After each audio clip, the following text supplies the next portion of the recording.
현재 전 세계에서 눈치가 빠르거나 혹은 자금이 풍부한 국가들의 한국에 대한 움직임이 심상치 않습니다. 관계자들은 눈치가 빠른 국가들은 한국이 가지고 있는 독특한 면을 재빠르게 포착한 것이며, 자금이 풍부한 국가들은 오히려 여유가 있게 한국을 마음껏 활용한다는 지적이 나옵니다. 게다가 이러한 결과로 한국이 해당 분야에 1위에 오르게 되었다는 소식이 발표되고 있습니다. 그것도 일본 언론에서 이야기한 것이라 과장이 아닌 객관적 정보라고 할 수 있겠는데요. 일본에서 이례적으로 한국의 해당 분야 성장에 관해 언급하면서 1위라는 표현을 쓴 건 매우 드뭅니다.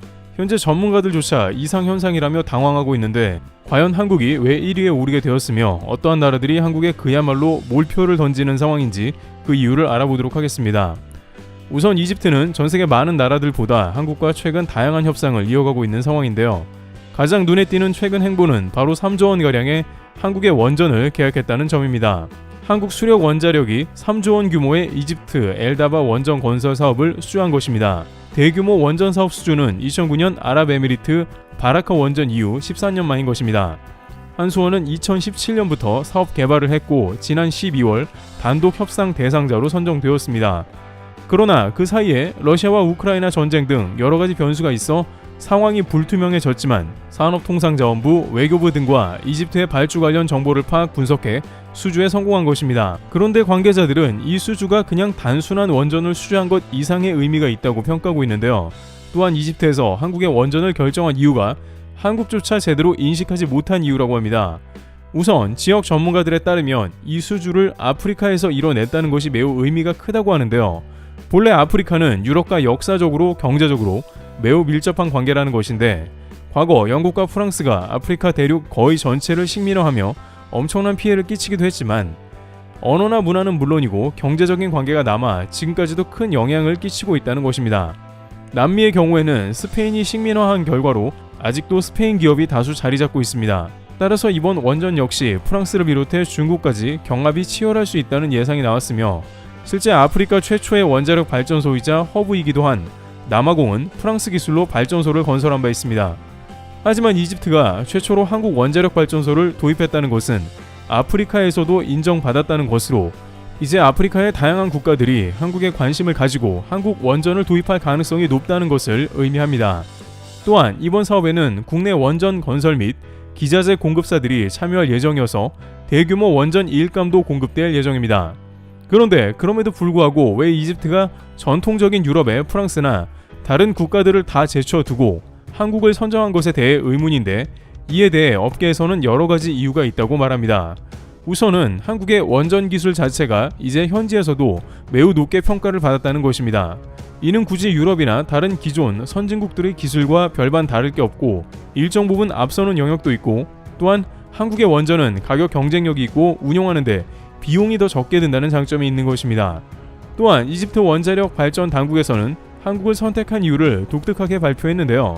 바로 그들은 한국은 공사기간을 잘 지킨다라며 한국의 약속을 잘 지키는 나라라고 강조했습니다. 그런데 관계자들은 이집트에서 이런 말이 나온 것이 한국이 시간에 대해 브랜드화 되었다고 말하는데요. 이전에는 중국과 같이 가격이 싸거나 미국처럼 성능이 뛰어난 게 최고 가치로 평가받았다면, 이제는 한국과 같이 납기 시간을 잘 지키는 것이 더욱 중요한 가치로 떠올랐는데, 전세계 다방면에서 한국이 시간을 잘 지키고 성실하게 계약에 임한다는 것이 매우 중요하게 된 것입니다. 그런데 이집트에서 한국의 이러한 정확한 시간표에 대해 이야기한 것도 최근 폴란드의 영향을 받은 것인데, 얼마 전 폴란드 국방부에서는 또 다른 내용의 발표를 하면서 한국 방산업계를 놀라게 했는데요. 폴란드는 한국이 36개월 내에 공급할 수 있는 물자를 모두 공개했고, 만족하며 25조 원 이상 주문을 했는데, 이렇게 빅딜이 있으면 항상 반대 세력이 있기 마련으로 폴란드 국방부와 대통령이 큰 비판을 받았습니다. 최근에는 전 국방부 고위 관계자가 K9 자주포를 692대나 주문했는데 이것은 제정신이 아니라고 비판했습니다. 가장 큰 이유로 포병들을 어떻게 훈련시킬 것이며 도입해도 운용이 문제라고 강력 제기한 것입니다. 항상 마리우시 부총리 겸 국방부 장관이 한국산 제품 말고 현재 대안이 있느냐라고 강력하게 주장해 왔는데, 이에 대해서 폴란드 현지에서는 들여와도 훈련이나 운용이 어렵다는 비판이 나온 것입니다. 특히 현지에서 금주 1차 8조 원의 수출 본계약이 집행되면서 더욱 이러한 비판은 거세졌습니다.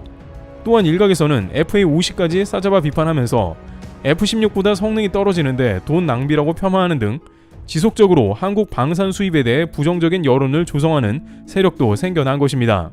그런데 이에 대해 화가 난 마리우시 부총리는 즉각 한국의 병사들을 모두 보내겠다라고 말하며 폴란드 장병들은 10월에 K2 전차 교육을 받으러 한국에 갈 것이라고 전격 선언한 것입니다. 그러면 폴란드에 K2가 들어올 때 이들은 훈련도 필요 없이 곧바로 사용 가능하게 한다는 것입니다. 폴란드는 부정적인 여론을 잠재움과 동시에 한국이 얼마나 이런 요청에 유연한 것인지를 보여줬습니다. 실제 미국의 많은 무기를 주문한 폴란드에서는 애초에 이런 요청 자체가 불가능합니다. 미국은 주문을 하면 받을 때까지 그 어떤 과정에 대해 공개도 하지 않으며 사전 사용은 거의 불가능합니다. 그러나 한국에서는 주문한 전차 입고 시점에 맞춰 훈련병들을 모두 한국에서 훈련 가능하게 준비해주며 폴란드의 전력에 누수가 가지 않도록 완벽에 가까운 스케줄 서비스까지 진행하고 있는 것입니다. 그런데 한국이 이렇게까지 시간을 잘 맞추자 폴란드는 또 다른 폭탄 선언을 했는데요. 바로 미국의 다연장 로켓의 하이마스 대신에 한국 천무를 주문하고자 한다는 것입니다. 놀라운 점은 폴란드 국방부는 미국이 약속을 안 지킨다며 한국 천무를 주문해야 한다고 전합니다. 마리우시 국방장관은 폴란드 매체와의 인터뷰에서 폴란드는 K239 천무 다연장 로켓에 대해 한국과 파트너십을 논의하고 있다라면서 이미 한국과 상당히 진행 중이라고 말했습니다. 이는 폴란드가 하이마스를 미국에 이미 주문했지만 하세월이 걸리며 언제 올지도 모르는 것입니다.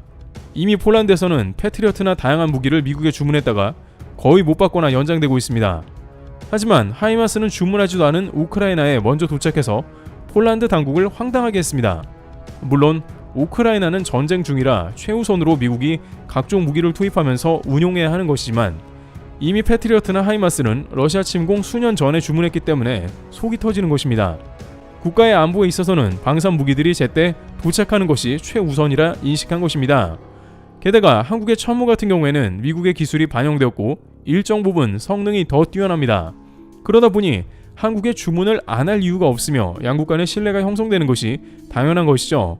이러한 맥락은 이집트도 마찬가지인데 그들도 국방의 대부분 기반은 미국산으로 되어 있습니다. 그러나 미국의 방산은 성능은 우수할지 모르나 납기도 잘 안 지키며 천문학적인 운용 비용이 들게 됩니다. 그런 맥락에서 가성비 뛰어나면서도 현지 생산과 기술 이전까지 포함한 한국을 선택 안 할 수 없는 것이죠. 이집트에서 10년이나 고심하면서 결국 한국의 K9 자주포를 2조 원가량 체결한 것도 그러한 것입니다. 특히 한국과 이집트 또한 아랍에미리트 등 이런 나라에서 생각보다 매우 큰 금액의 발주가 이어지자 이제 새로운 국가들이 줄줄이 한국에 관심을 표하는 상황이 펼쳐지고 있는데요. 앞서 원전의 경우에는 이제 체코와 폴란드의 원전 발주가 기다리고 있는 국면입니다. 이미 폴란드는 방산 분야에서 한국의 장점과 성향을 잘 파악해 수주 가능성이 큰 편이며 체코 역시 현지의 현대차나 각종 한국 공장으로 인해 이미 긍정적인 국가 이미지가 굳어져 있어 한국산 원전을 주문하는 데 있어 더욱더 긍정적인 신호가 들려오고 있는 상황이기도 한 것이죠. 그런데 이러한 한국의 흐름을 전세계 1위에 해당한다며 보도하는 국가가 있는데 이는 바로 이웃나라 일본에서 한국의 동향을 매우 신경쓰며 언론 보도가 나간 것입니다. 일본에서는 신문기사에서 한국 산업을 긍정적으로 묘사하는 경우는 거의 없는데요. 그런데 최근 일본의 요미우리 신문은 한국의 방산이 전세계 8위권이라고 얘기하고 있습니다. 그러면서 이 매체는 한국의 방산 성장률이 최근 5년간 177%에 해당한다며 이는 압도적 1위라고 잘라 말했습니다. 일본은 이렇다 할 방산의 성장이 거의 없는 가운데 이웃나라에서 깜짝 놀랄 수치가 나왔다는 것이죠. 과거 6.25 때 군수 물품을 공급해 주었던 가난한 나라가 이제 전세계 최고 국방산업국이 되어간다는 것입니다. CNN은 사실상 한국이 방산 4위권에 들어갈 수 있게 되었다며 놀라운 발전이라고 말합니다. 한국은 이탈리아와 프랑스와 같은 국가들을 모두 제칠 실질적인 능력을 가졌으며 미국이 군수물품 공급에 차질이 생기자 한국이 이를 뒷받침한다고 극찬하고 있습니다. 군 관계자들은 미국에서는 한국이 성장하는 것을 매우 바람직하게 보고 있다고 전합니다. 어차피 미국은 감당하기 어려울 정도로 주문이 밀렸는데 한국이 맡아줘 고맙다는 것이죠. 왜냐하면 특히 무기의 경우에는 미국 동맹인 한국이 무기를 판매하고 성장하는 게 바람직합니다. 실제 인도의 경우 쿼드임에도 불구하고 러시아의 S-400 지대공 방어체계를 골랐습니다. 인도의 입장도 이해가 되는 게 중국을 상대해야 하는데 미국 무기는 비싸고 오래 걸리니 그런 선택을 한 것이죠. 하지만 자칫 이러다 보면 중국과 러시아 방산 시장이 팽창할 수 있는데 이를 한국이 저지하는 것입니다. 이와 같이 한국은 전세계 방산 분야 1위의 성장을 보였다며 일본 언론이 부러워할 정도입니다. 묵묵하게 다양한 분야에서 실력을 누적하고 있다가 이제 위기 상황이 오자 모든 분야에서 시너지를 이루며 전세계의 다양한 국가들이 한국은 믿을만하다며 각종 산업 분야에서 발주를 이어가고 있습니다. 트래블튜브였습니다. 감사합니다.